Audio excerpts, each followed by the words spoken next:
So watch the first episode of Blood of My Blood, so grab a drink, it's time for our debrief. Brian Fraser, man that you are, he was my favorite part of episode 1. I started episode 1 kind of thinking, okay, is this going to be a repeat of starting Outlander? Because it took me a while to get into that show.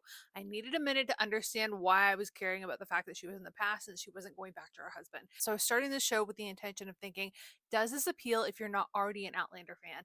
And how long is it actually going to take me to feel like I've kind of settled into this? This show was so well cast. It was so well written, but it was so well cast. The moment that we got Angus and his partner in crime, I'm forgetting his name, in that just cliche them moment, I was like, perfect. We have absolutely nailed this. If it wasn't already there when we've got Dougal playing absolutely wild in the woods and really just showing us that these men grow up, but they don't really change, there were so many little elements of it. The two elements I really love that they touched on that I think fans of the other show will love, but then it'll be quite interesting to see how characteristics develop these characters on the show, is a scene where we learn that Ellen is the one who's playing chess. I don't know that they've addressed this for Jamie, but I know that Sam Hewen has kind of talked about it in comparison to him and his relationship with Jamie, and the fact that Jamie is really always thinking ahead. He was taught to play chess for that reason. He's always had that mentality of knowing what the steps potentially are that you're going to have to come up against. And I think seeing up front that that side really came from his mother, because as soon as we got Brian and Ellen interacting, you could see that Jamie Fraser charm. Like, it was just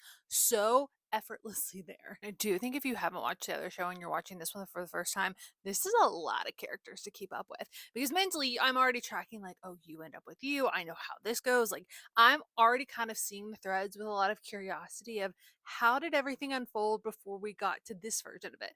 But otherwise, if you're like starting fresh, it's a lot of people. Like, it's a lot of people. I have to say, I'm interested to see what they do with this, but I was kind of initially first like interested at Colum. I was interested with the fact that he seemed slightly more charming and not as manipulative and calculating. And then as we kind of went throughout the episode, I was like, oh, he's a little sparmy. Like, I don't know how I'm going to feel about this. Obviously, we know where it ends, but in this kind of a journey, you just feel like he's progressively becoming somebody you're like, I don't know about you. I'm curious to see how it unfolds now that we're adding Claire's parents into the mix of things.